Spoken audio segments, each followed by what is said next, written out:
আপনারা যারা ওল কচুর খেতে ভালোবাসেন তাদের জন্য মূলত এই রেসিপিটা শেয়ার করছি।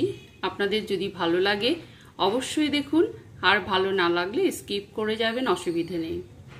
তো যারা ওল কচু বিভিন্ন রকমভাবে বিভিন্ন জন রান্না করেন, কারোর সেদ্ধ হয়, কারোর হয়তো খেতে ভালো হয় না, অপূর্ব স্বাদের একটি ওল কচুর প্রিপারেশন আমি দেখাতে চলেছি। চলুন দেখে নেওয়া যাক।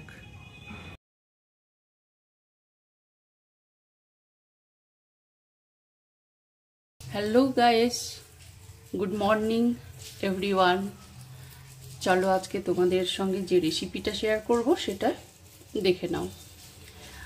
অনেকেই তোমরা পছন্দ করো ওল কচু, তো দেখো আমি কি প্রসেসে, তোমরা অনেকেই হয়তো আরও ভালো করে রান্না করো, আমার থেকে অনেক বেটার রান্না করতে পারো তোমরা, আমি জানি সেটা, কিন্তু আমি কিভাবে রান্না করছি তোমাদের সঙ্গে সেটা আমি শেয়ার করছি। তো প্লিজ তোমরা স্কিপ না করে ভিডিওটি একটু দেখে নিও। দেখো এখানে আমি এই যে ওল কচুটা খোসা ছাড়িয়ে চৌকো চৌকো শেপে কেটে ভালো করে ধুয়ে জলটা ঝরিয়ে রেখেছি। আমার এখানে দরকার দেখো পেঁয়াজ কুচোনো এবং টমেটো কুচোনো এবং কিছু পেস্ট, যেটা মশলার, যেটা আমি পেস্ট করে রেখেছি। আচ্ছা দেখো আমি ওভেনটা অন করে দিয়েছি এবং ফ্রাইং প্যানটা অলরেডি গরম হয়ে গেছে। প্রথমে আমি যেটা করব দেখো সেটা হচ্ছে এই যে ওল কচুগুলো আমি কিন্তু একটু তেলে ফ্রাই করে নেব, জাস্ট অল্প একটু তেলে আর কি, হালকা লালচে করে একটু ভেজে নেব।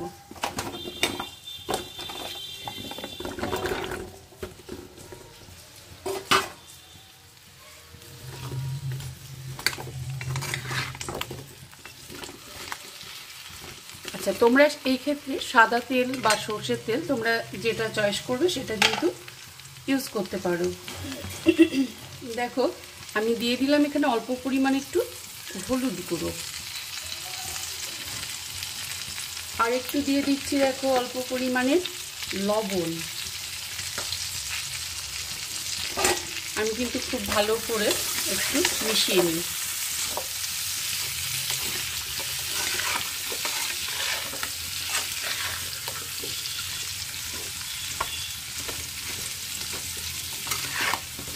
আচ্ছা এইভাবে দেখো আমি কিন্তু 5 মিনিট কিন্তু এই যে তেলে হালকা একটু ফ্রাই করে নেব।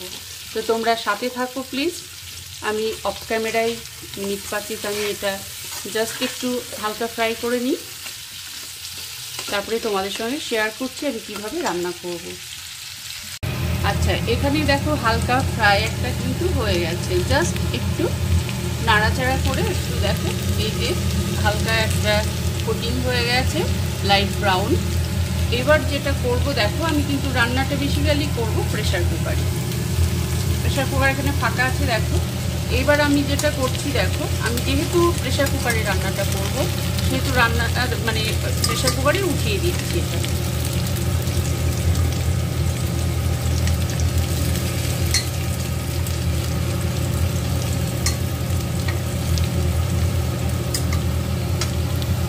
এখানে দেখো আমি যেটা করব প্রেসার কুকারে আমি পুরোটা উঠিয়ে দিলাম, তোমরা অলরেডি বুঝতে পারছো।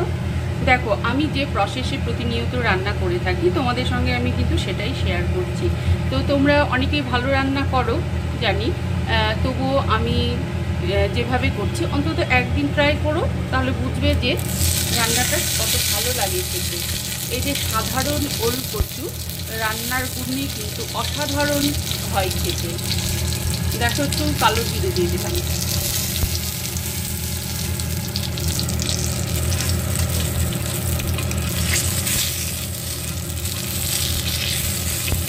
এখানে ফোড়ন হিসেবে দিলাম কালো জিরে, তেজপাতা এবং দেব 2টো পাকা লঙ্কা।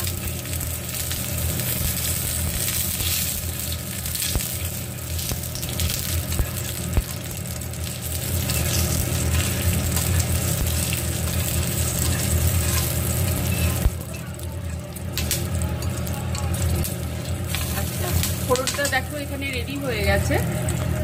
এবার যেটা করব আমি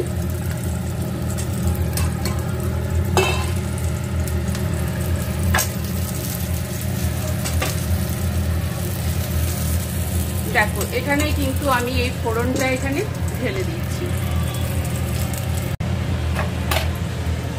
আচ্ছা দেখো ফোড়নটা কিন্তু আমি এখানে দিয়ে দিচ্ছি। আচ্ছা জাস্ট ফোড়নটা দিয়ে দিলাম। এবার এখানে দেখো আমি যেটা করব, এখানে আমার পেস্ট করে রাখা আছে আদা রসুন গোটা সাদা জিরে এবং পেঁয়াজ। দেখো আমি এই পেস্টটা গ্রাইন্ড করে রেখেছি, আমি কিন্তু এটা দিয়ে দিলাম।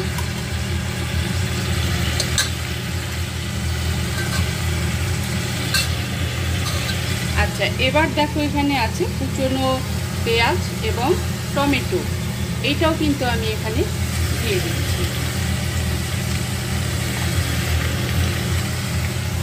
আচ্ছা সবটা দিয়ে দিলাম।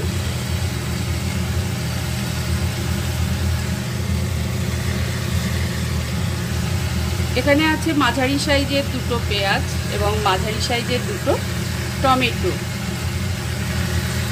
আচ্ছা এইবার দেখো যেটা করব, খুব ভালো করে কিন্তু আমি এটা কষিয়ে নেব।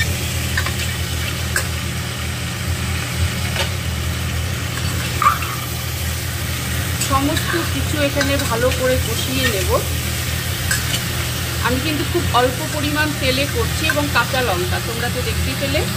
এবং যেটা করব দেখো, এই যে ফোড়ন দিয়েছিলাম যেটা ফ্রাইং প্যানটায় আমি কিছুটা জল দেব জাস্ট কষানোর মতো, যেহেতু এখানে কালো জিরেটা থেকে গেছে।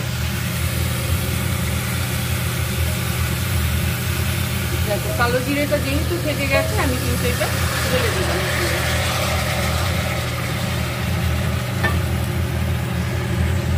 আচ্ছা দেখো ওল কচু রান্না করতে সবসময় আমাদের ইলিশ মাছ বা চিংড়ি মাছ এগুলোর কেন দরকার হবে? এছাড়াও আমরা কিন্তু ভালোভাবে কিন্তু রান্না করতেই পারি। সাধারণ ওল কচু কিন্তু অসাধারণ হয় খেতে, সবসময় কিন্তু দরকার পড়ে না চিংড়ি মাছ বা ইলিশ মাছ। আচ্ছা আমি ভালো করে কিন্তু কিছুক্ষণ কিন্তু কষিয়ে নেব।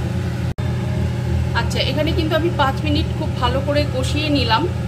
নেওয়ার পরে কিন্তু আমি জলটা দিলাম। তোমাদের আমি অলরেডি দেখিয়েছি, সম্ভবত আমার ক্যামেরাটা অন করা হয়েছিল না, যার জন্য স্কিপ করে গেলাম। এটা ভিডিওটা করেছি কিন্তু অন করিনি আর কি। দেখো এখানে কিন্তু যে যেমন ঝোল পছন্দ করবে সে তেমন জলটা দিয়ে দেবে।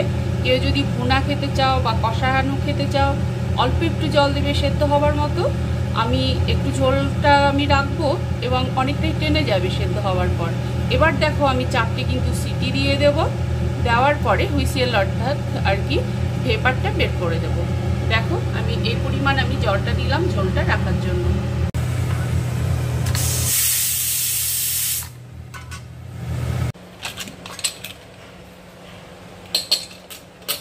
আচ্ছা দেখো এখানে রান্না পুরো কিন্তু কমপ্লিট হয়ে গেছে। ভেপারটা দুর্দান্ত হয়েছে, কালারটা দেখো খুব সুন্দর হয়েছে। আমি এটা সার্ভিং বলে আমি কিন্তু সার্ভ করে দিচ্ছি। দেখো কি সুন্দর সেদ্ধটা হবে আর কি।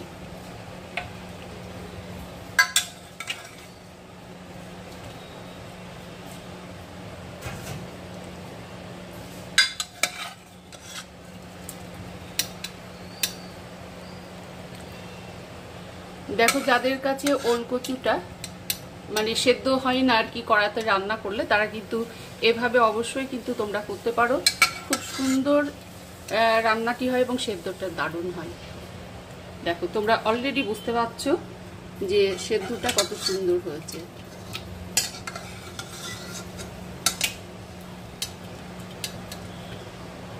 দেখো আমি যে পরিমাণ ঝোল রাখতে চাই আমি সেরকমই রেখেছি। গরম গরম একদম ভাতের সঙ্গে গরম গরম ওল কচুর ঝোল অপূর্ব অপূর্ব হবে। তোমরা এইভাবে একদিন ট্রাই করো। তোমরা তো অনেক রকম করে করো, কেউ ইলিশ মাছ দিয়ে করো, কেউ চিংড়ি মাছ দিয়ে করো। প্লেন এইভাবে ঝোল করবে, দেখবে গরম ভাতের সঙ্গে ভীষণ ভীষণ ভালো লাগবে খেতে।